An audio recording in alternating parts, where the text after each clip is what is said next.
Now I'm going to preview the other college football playoff game, which also will be on January 1st, but it will be at 7:45 p.m. Central Time on ESPN between the 2 seed Washington and the 3 seed Texas. And we know Texas lost to Oklahoma and that's it. Well, Washington, on the other hand, is undefeated. Similar to TCU in a way, except a little bit better in terms of record going into the playoffs at this point. And they're not like a runner-up in a conference championship game either. And currently, Texas is favored by 4 points, and granted, the spread will probably, it could go Texas a little bit more or Texas a little bit less, or even Washington outright winning it. So this is close to a pick'em, as you can tell, and it will be played at the Sugar Bowl, All-State Sugar Bowl, which is in New Orleans. So Texas kind of has a home field advantage in this game here. They do. So I'm going to go over what these teams have done up to this point, and I will put the stats for both of these teams in the description below so y'all could see it. And first, I'm going to go with Texas here. As we all know, they beat Alabama at Alabama by 10 points. We know that. However, they lost to Oklahoma in the last minute of the game, and that was a 2-loss Oklahoma team. At the end of the day, they barely beat Houston, which Houston, they got hosed with a bad spot, but granted, they didn't challenge. I know they didn't. But you can't deny it. That third down play near the red zone, not in near the red zone, but inside the 15-yard line, they got across. That was just a bad call, but at the end of the day, Texas got to stop on 4th down and made enough plays to win. But it's just saying something right there. And that was at Houston. They had to survive against Kansas State. They were up big. But Kansas State battled back, and they were just stupid to go for it on 4th and goal and overtime when all they needed was a field goal. And they were playing against Malik Murphy, a backup at the time. Why not go for the points and try to continue this game? And they struggled at TCU. They were up big, but then TCU climbed back, and Texas won by 3 points. They did defeat Iowa State at Iowa State by 10 points, so that's another 2-possession win. But the last 2 games, not close. Texas Tech is just mediocre. I'm just going to call it the way it is.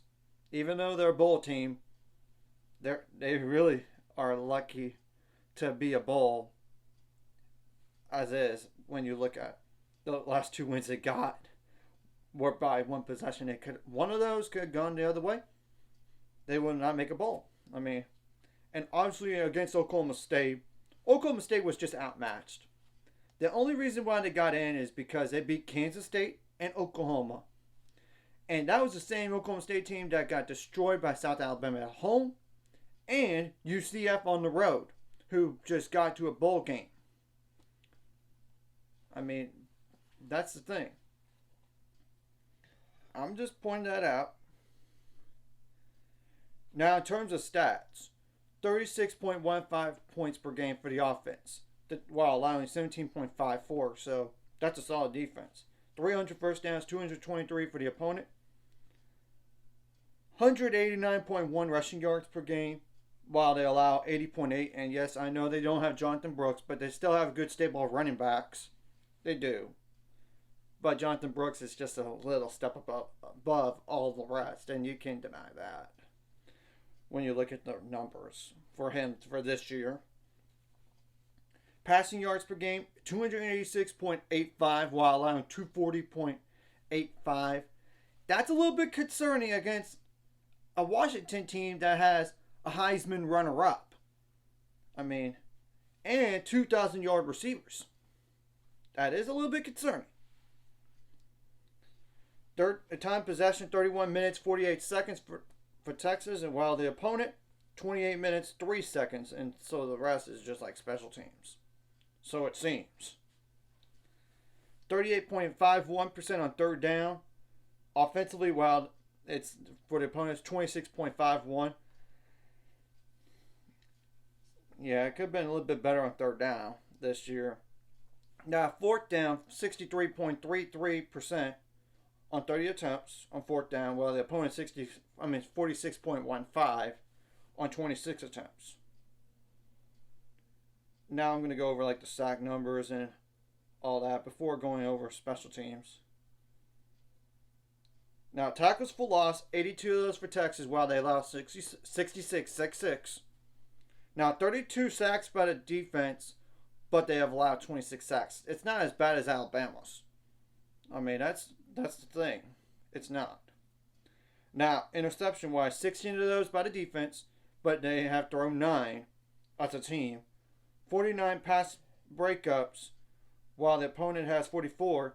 55 quarterback hurries, while the opponent has 19. 7 fumble recoveries out of 8 forced, but the opponent 7 fumble recoveries out of 7 forced. And they do have 3 blocked kicks this year, and one of those for the opponent against Texas this year. Now, special teams wise, they have punted the ball for 36 times for 1,591 yards.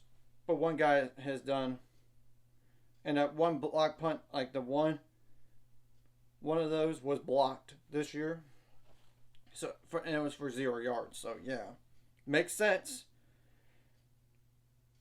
But the normal punter, like whenever they do punt the ball 35 times for 1,591 yards, averages like 45.46 yards. Longest 64. 13 of those landed inside of 20. 13 of those were longer than 50. So now field goals, 28 for 34, and he had a slow start, but then he picked it up.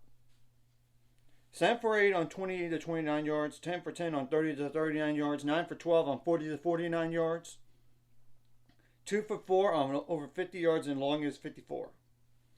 So, yeah. Now, Washington, on the other hand, as we all know, they have had a lot of games with them 1 to 2 scores. They're similar to TCU in a way. Similar in terms of how they win games. However, they're unbeaten. They won their conference title game, unlike TCU, and they still got into the playoff last year. They have 7 one-possession wins. And it's not including 2 wins against Stanford by 9 points and at USC by 10 points. Everything else is 1 possession. I mean, Arizona, at Arizona, 1 touchdown. But that's a solid Arizona team, but still. Oregon at home, 36-33. Then they played them again, obviously, 34-31. Washington State, 20-21. At Oregon State, that was when Jonathan Smith was head coach, 22-20. And it was pouring down rain. 35-28 against Utah. And Arizona State, 15-7. So they have come up big on defense when they have to. However, when you look at the stats, it needs to be better. The offensive edge, and definitely quarterback edge, goes to Washington in this game, by the slightest of margins, because of Michael Penix alone. In terms of points per game, 37.69, while they allow 23.62. At least it's not like in the high 20s like TCU was at times last year. I'm just telling you the truth. First downs, 307 for Washington, 293 for the opponent. Ooh. Rushing yards per game, 125.2, while they allow 133.8. Passing yards per game, 343.85 passing yards per game, while they allow 263.15. That's a little bit concerning. It is. Time possession, 29 minutes, 39 seconds for the offense, and 30 minutes, 21 seconds for the opponent. Third down conversion, 47.97%. The opponent, 40.11. A little bit concerning, but at the same time, they proved they have got enough stops to win the game. They're all their games this year, just enough. Fourth down conversions, 73.33%, 42.86% for the opponent. And now I'm going to go over the sacks and all that. But allowed and everything. Now, 57 tackles for loss for the defense. Well, they allowed 46. So that's a good number against a good Texas team. 19 sacks, which that's not that great as a defense, but they only allowed 11. No. And yes, I know they have a lot of quarterback hurries allowed. I get that. They do have 16 interceptions as a defense, 1-6. But of course, they've thrown 10 picks in kind. 59 pass breakups by the defense, so that's a lot of pass breakups. Though it could be more, obviously. 32 for the opponent. 27 quarterback hurries by the defense. 32 of those they allowed against them. They have forced 2 fumbles out of 5 forced, while the opponent's 7 fumbles recovered out of 9. 9 forced. They did block a kick this year, and they do. Yeah, while the opponent has 2 of those, and they do have 2 safeties, while the opponent does not have a single one. So, yeah, and one of those punts, by the way, was blocked. It went for 0 yards, obviously, but as a team in total, it's like 38 for 1,531 yards. But if you exclude that one block, it was 37 for 1,531 yards, which is the average is 41.38. The long is 55. 11 of those landed inside a 20-yard line. 4 of those went further than 50 yards. Field goal wise, 13 for 17, so he's come up big at times. 4 for 4 on 20 to 29 yards. 4 for 7 on 30 to 39 yards. 5 for 6 on 40 to 49 yards.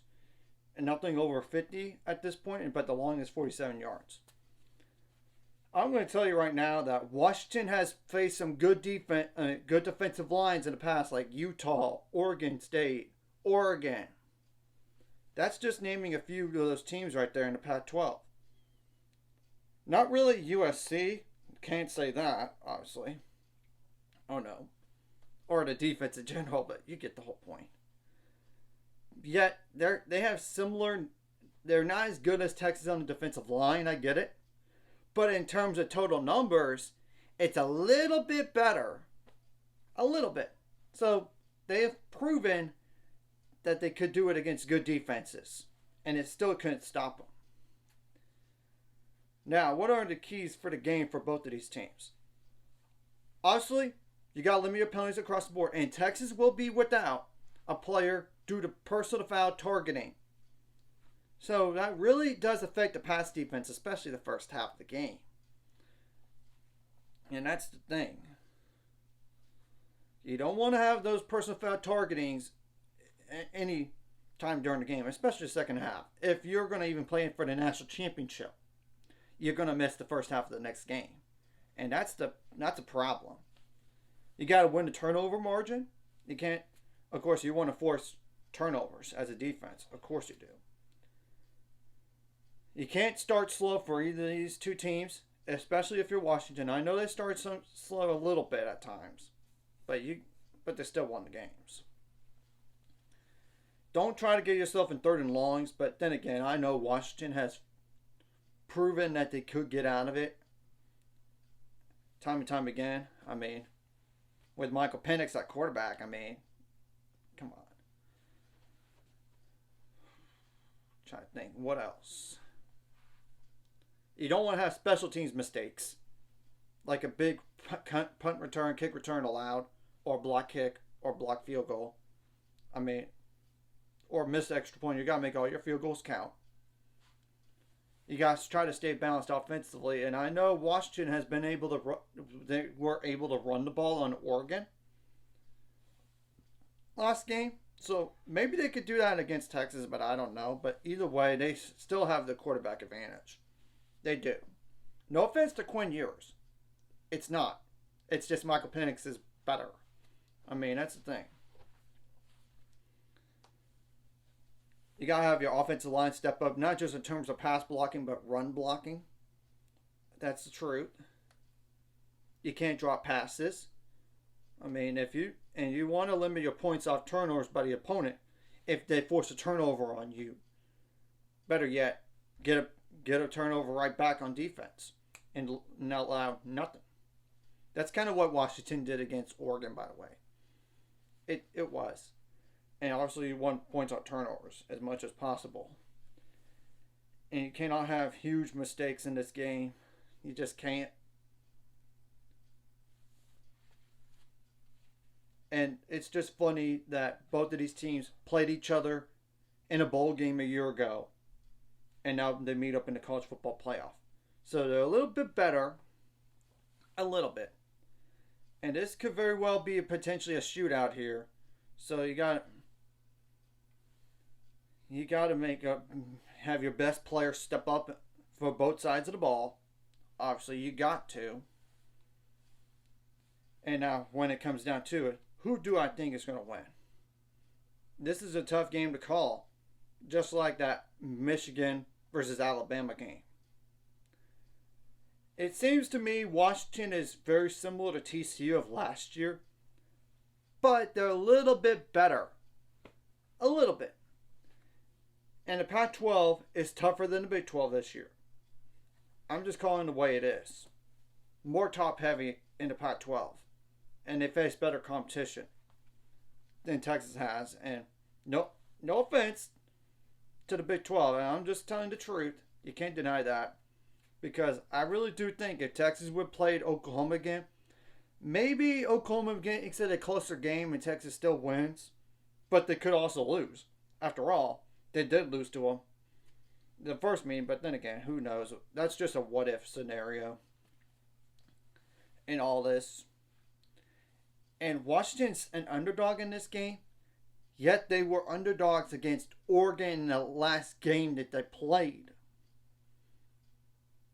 I mean, that's the thing, and you're going to have both of these, and they were like double digits, if not like at least 9 points, and they still won the game outright.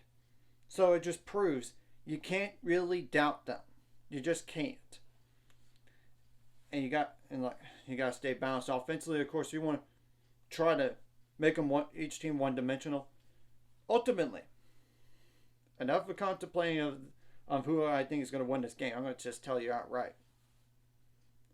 I have a funny feeling that Washington finds a way to pull another TCU off and get to the championship game. I just have that feeling. They have a quarterback advantage, and I trust them more than Quinn Ewers. And I know Washington's defense is not that great either. I know it's not in terms of yards, but they have forced a lot of turnovers. And like I said, Washington has come up big in bigger games and come out clutch. And they played a lot of these type of games before. Look at the Pac-12 title game. Look at the first meeting against Oregon. And yes, I know they struggled with Washington State, who did not make a bowl, and Oregon State. And I know they don't have a new head coach in Utah as well. And Arizona State. But whenever they needed a big play, they did it. And obviously you don't want to allow any chunk plays, like plays over 20 yards. And it is a little bit concerning for the Texas defenders.